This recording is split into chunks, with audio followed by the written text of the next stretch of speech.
ఇక కొమ్మినేని అరెస్టుపై జగన్ రియాక్ట్ అయ్యారు. కొమ్మినేని అరెస్టు కక్ష సాధింపే అన్నారు. డిబేట్ లో వ్యక్తులు మాట్లాడే మాటలకు యాంకర్ కు ఏం సంబంధమని ప్రశ్నించారు. సాక్షి మీడియాలపై కావాలనే దాడులు చేస్తున్నారన్నారు. కొమ్మినేనిని చంద్రబాబు గతంలోనూ టార్గెట్ చేశారని ఎక్స్ వేదికగా విమర్శించారు. 4 ఏళ్ల తర్వాత అన్నిటికీ సమాధానాలు చెప్పాల్సి ఉంటుందని, చెడు సాంప్రదాయాలకు నాంది పలుకుతూ ఇవాళ ఏది విత్తుతారో రేపు అదే పండుతోంది, అది రెండింతలవుతుందన్నారు జగన్.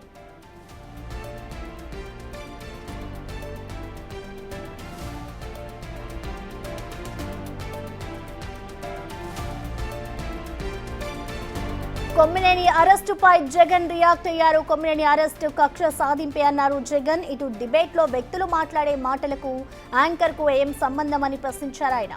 సాక్షి మీడియాపై కావాలనే దాడులు చేస్తున్నారన్నారు. కొమ్మినేనిని చంద్రబాబు గతంలోనూ టార్గెట్ చేశారని ఎక్స్ వేదికగా జగన్ విమర్శించారు.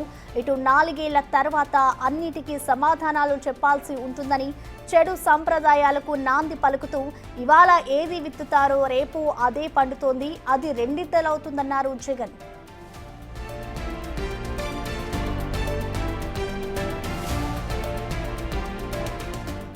దీనిపై మరింత సమాచారాన్ని మా ప్రతినిధి శివ అందిస్తారు. శివ, మనం చూస్తున్నాం ఇటు కొమ్మినేని అరెస్టుకి సంబంధించి అయితే మొత్తానికి జగన్ ఎక్స్ వేదికగా స్పందించారు. అసలు ఏం చెప్పుకొస్తున్నారు దీనికి సంబంధించి, ఆయన అరెస్టుపై అసలు ఏ విధంగా స్పందించారు ఒకసారి బ్రీఫ్గా చెప్తారా?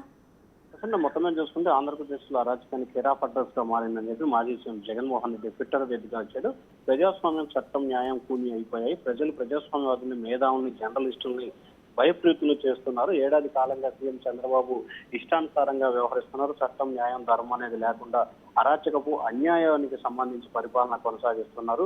తన వైఫల్యాన్ని కప్పిపుచ్చుకునేందుకు చంద్రబాబు ఈ స్థాయిలో వ్యవహరిస్తున్నారు. సహజంగా ఒక టికెట్ జరిగేటప్పుడు వ్యక్తులు మాట్లాడే మాటలు యాంకర్లకు ఏం సంబంధం, సహజంగా వీటికి సంబంధించి ఏ రకమైన సంబంధం ఉంటుందని చెప్పి కూడా ఆయన తీవ్రస్థాయి ఆగ్రహం వ్యక్తం చేశారు. కొందరు వ్యతిరేకంగా మాట్లాడుతూ ఉంటారు. కొన్ని టీవీ ఛానల్స్ లో వ్యక్తిగత హనం చేస్తూ చాలా మంది గెస్టులు మాట్లాడిన సందర్భాలు గతంలో మనం చూడలేదా అని చెప్పి ఆయన కీలకమైన వ్యాఖ్యలు. అలాగే ప్రజల తరఫున మీడియా నిలబడకూడదని, చంద్రబాబు చేసిన తప్పులను ప్రశ్నించకూడదని ఒక పథక ప్రకారం ఈ రకంగా వ్యవహరిస్తున్నారని చెప్పి ఆయన ట్విట్టర్ వేదిక పూర్తి స్థాయిలో ప్రశ్నించిన పరిస్థితి కనిపిస్తోంది. Okay, thank you Shiva.